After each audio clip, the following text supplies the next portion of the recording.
Hello and welcome. I'm Deanna Kabunda, and joining me today for a very special Skype interview is family transformation coach and professional speaker, Kindi Gill. She's the author of the upcoming ebook, How to Have a Happy, Loving Family Life, The 5 Secrets to Feeling Whole. Thanks so much for being here, Kindi. Thanks for inviting me, Danette.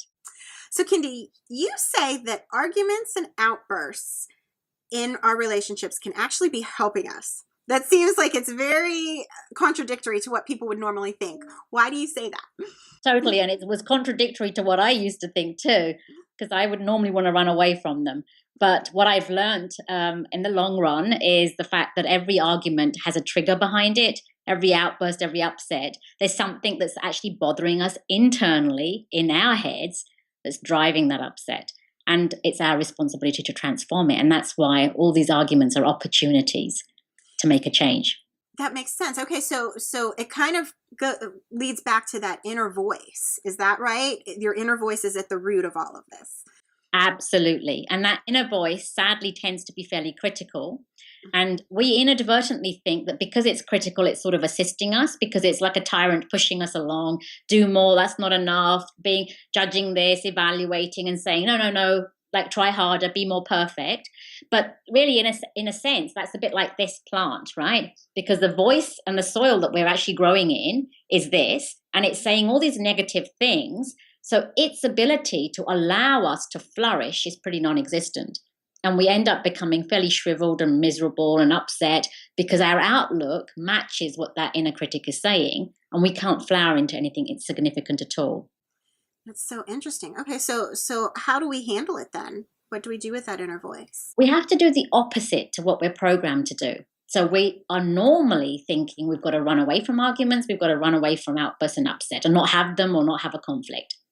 Whereas if we were educated to understand that therein lies the treasure and it's our responsibility to go inwards to address what's happening, we could change all those noises and transform them.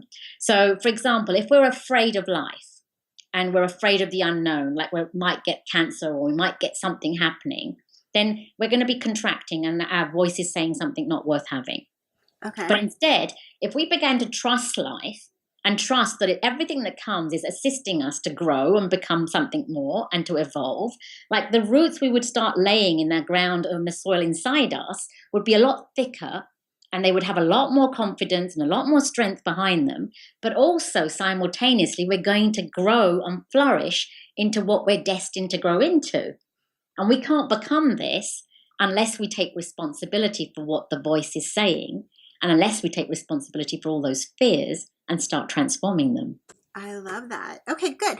But what happens if you don't address that inner voice? How does that affect the upcoming generations? Does it have an effect on them?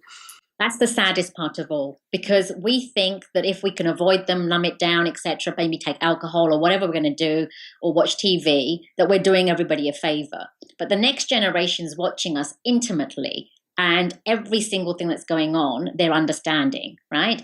And so none of us really grow up with that sense of we're like the sun. We're like this big beacon full of energy, full of light, very creative, very responsible, and very loving and giving and sharing. We don't get that insight that that's what we're destined to be. And all that's happening is like the sun, how it sort of, does so much for all of us. Mm-hmm. All that's happening is all these clouds of negativity that are arising, they're just blocking our light. So for the new generation, if they were taught that inside them is the sun, mm-hmm.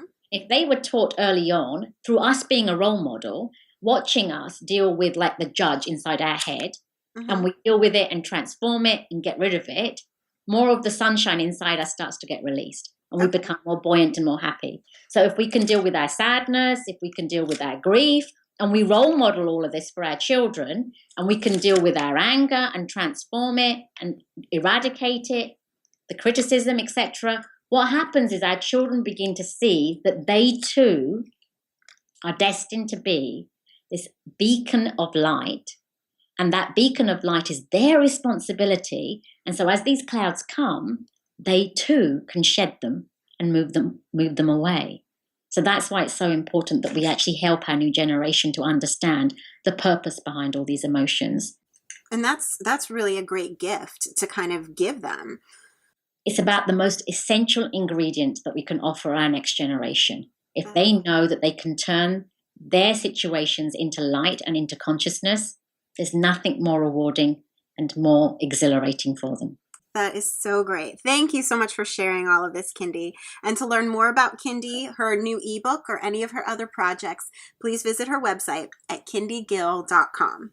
Thanks so much. Thank you so much, Danette. My pleasure being here.